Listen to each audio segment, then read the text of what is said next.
And we see in the agency already losing this engagement to a T, taking a lot of damage, not dealing a lot back, but this player trying to pop the mini. Two's putting the pedal to the metal.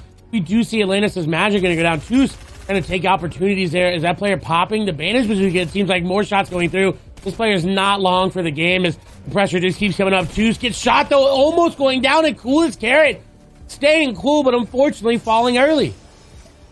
Coolest Carrot, one of the rising new faces here, coming out of the open qualifiers of that beginning kind of introductory week of the competitive FNCS solos. So we finally see him go down here in the agency to a veteran, Toos. Let's see if Toos has his counter duo in this game. We saw like in game 1, and Dillix and Nate were in the same game. Toos and Queasy are a duo that play with one another, both of which are qualified for this weekend. Such an interesting dynamic to be swapping from a team-based game mode to the first of solos that we've seen in so long. Right now we get to see all these guys kind of go toe-to-toe. Wall almost getting taken there. Stair going to get taken over the top. Nice builds out to box him on up. Shots continue to go through. Running out of builds here. 27 and running out of HP as well. The side jump coming through, but Vattel going to take him down. Who wasn't able to build. And that's the stream Nate out of this game. Fadil, the champion slayer, now catches Nate, puts him in the resume. He is, but he's running out of builds, and I assume the player down below is as well. Trying to drop on down, forcing him back into the box. He's got piece control here, but this player continuing to just drop away. Archer really losing him here. As we see, Andillic's going to pick up elimination there onto Snuffles.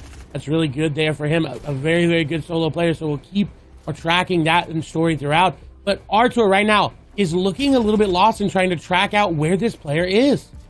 And the longer the fight goes on, the more ammunition he's going to waste here. Now it's do or die. He has to hit the shot. He actually chokes the pump because it wasn't fully loaded. Stride 80 doesn't have his backside covered, and he's going to get clipped with a big headshot body shot right there. This is the power of the burst rifle. Doesn't need a lot of ammunition to kind of finish off, but Krusty's going to find the full elim now, and the point is his. Primsy has to find a way to turn this around because it's looking like a fair 50-50, and talking about it, Krusty jumps in the box and loses. He's kind of in a situation where he needs to either finish the battle or get on out of here. Buzzbear turning things around, though. It's a 50-50, jumps into the box. He is going to find the full shot. No more shield left in the camera angle. The Buzzbear finds the edit that he needs.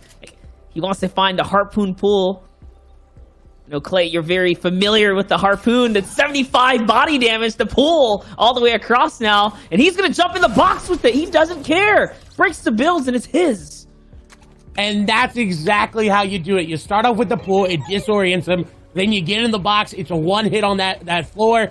The launch pad that he acquires off of his kind of mythic POI, right? He plays off the yacht way off in the northern part of the map. So he's traveled a long way. He's traversed a fair amount of land here. He's coming in from the light half, though.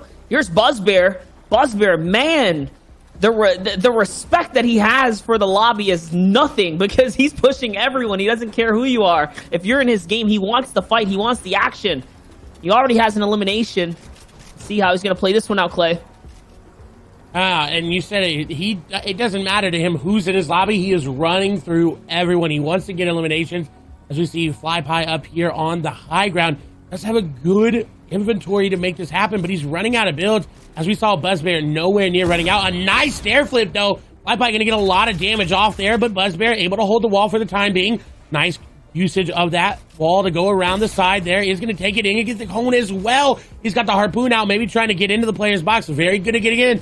Nice piece control here from him. Trying to continue to get into this player's box. Trying to keep the pressure on as he got that damage off, but has yet to be able to. He's got no builds as well. He's going to have to make a play. Buzzbear gets the first trade. FlyPie down. Going to pop a mini here. We'll see if he's going to be able to get off. Buzzbear actually deciding to completely disengage that when he had the opportune positioning, but FlyPie realizes, hey, I've got to go aggressive here. Actually going to get a slurpfish there from the lake, but this is a storm fight, and one of them needs to make a move quickly. Yeah, you can see it from the other perspective. Buzzbear, who's on a defensive now, right? Trying to pop this medkit before the 5 seconds, because as the zone ticks on, the 2 tick is going to start kind of overlapping here. So the medkit, the 10 seconds he buys pays off because now he's got so much more time to battle here in the zone. It looks like he has to make the final move, but he's just playing with the builds. Very nicely done, but no, he's going to get attacked by FlyPie there, who's going to find every shot. Now the medkits are his. We'll see if he's going to be able to get out of this fight on top. And with that shot, I think he is. RPG shotgun shot going to come through. He's in the box. He's trying to SMG spray through. Linear trying to make something happen. Edit's coming through. 40 HP in a dream. He's got enough mass to protect himself, but I think Savage is going to come out on top of this one. Shout out to the ops crew giving us the defensive perspective right now as Savage is pushing. He's aggressive. I mean, he's setting up the RPG bust into the boxes as well. And now with Linear sitting in a box with no kind of floor or cone set up, I already heard the RPG get reloaded. Here comes Savage hopping in again. He is going to get traded though. Linear finds a 30 shot from the pump shotgun there. Savage wants this upgrade. And now he is also reloading. This is such a tight fight right now. Here's Tomas who's over on the side, but it doesn't matter. Savage is going to find what he needs. He's going to connect with the shotgun shot and wrap that player up. So he has to do good today. He has to do even better tomorrow so that he can get through without a sweat to make it to grand finals. And if it's anybody's going to be able to come back from that deficit of points early, it's going to be Mr. Savage. He's very, very consistent. Like you talked about, he won DreamHack Anaheim. He did it by playing the format as well. So we'll look to see him do that, continue to put pressure down.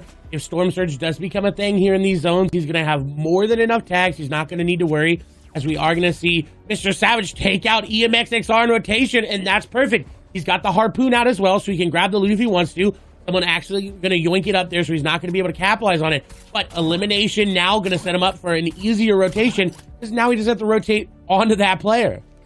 6 players need to go down, so he may be in a good spot, but he's being a little bit too passive, not looking for those picks. He looked for one there, but not really getting involved. But there's a player on the other side getting pressured. Wall going to get taken. Shot's going to come through. He is going to get the elimination, but there's someone right on top of him. Shot's going to come through. He did get the siphon, so he's good. Vibes going down, and Slicks gets the Storm Surge, gets the elimination. But at what cost?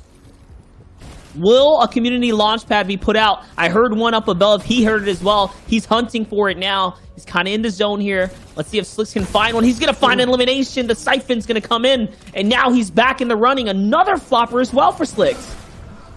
Only thing I'm worried about is I don't think he's going to be able to find this launch pad. It seems really, really far away from him. So he's going to have to run on foot. I think that's his last flopper that was popped there. So we're going to swap away, and hopefully you'll see him right there in the back left-hand corner of your screen, maybe able to make it in. You see Kaiser there in the middle with some nice HP. Look at his inventory looking really, really good. He's got a Slurpfish there in, half out as well. A lot of players going down. The Vic going down. Very, very big name. But Kaiser, though, in a really good spot, able to make the rotation. Question is, will Slicks be able to? Oh my God! Kaiser with the nice jump pump shotgun to one pump that player.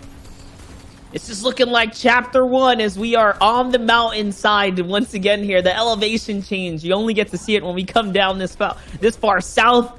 And look, it's going back north. It's going to cut across this open kind of river valley way. Kaiser's going to have some big decisions to make, but it's okay. The impact elimination is going to cap off his material. He also has a launch pad as well. Air traffic is not clear here, Clay. He's trying to look up. That's why now he's moving to the back half. He needs to figure out a way to use this launch pad and get up and over all the builds here. Look, beautiful positioning for Kaiser. Yeah, he does indeed. A very, very good spot he talked about. You saw him immediately looking up. He's looking for that launch pad, like he talked about, going back over this hill. He's going to be able to hold a lot of these players to put some damage down, maybe get an elimination. Not going to really need to worry about Storm Surge moving. You rarely see it activate here. We'll see what he's going to do. Definitely going to look to either maybe find a launch pad or find an extra elimination there. Rotating on up, looking to make sure he's clear, and then the airspace is clear. He's taken off. A Nos there on your screen as well. Look to see how he does. Two's actually going to go down there to first as we swap over. And Dilix is still in this game. Someone we know who was doing very well in the first half here. Here's Verst, who has all the mythic grappler loot. He's looking very good. He's got Sky's full loadout here. 4 floppers as well. Such a beautiful place to be coming into first full moving right here. And there's a grappler getting put to use. Now you have to remember, the later you go into the game, the more, dominance the grappler will be as far as decision making to go for height. Verse putting that good pressure down. These are wood builds here on that enemy, and it's going to be Primzy who's going to fall to Sky's assault rifle. So much damage that he has in his hands here. It's going off the mountain, Clay. They have to go down.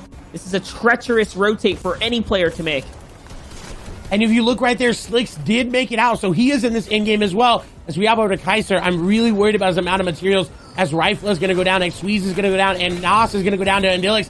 Kaiser trying to make the rotation there with the stair tunnel, but getting tagged up. He's got the surface, so he's not too worried, but he's going to get that elimination instead. Doesn't need it. Someone in his box going up, trying to get the build. He's rotating the ramp perfectly, trying to jump, make sure he hits it. Is he going to hit the 200 bump? And he does. Oh my He gosh. takes out another one. That's elimination number 5. There for Kaiser is Savage is still in this game as well.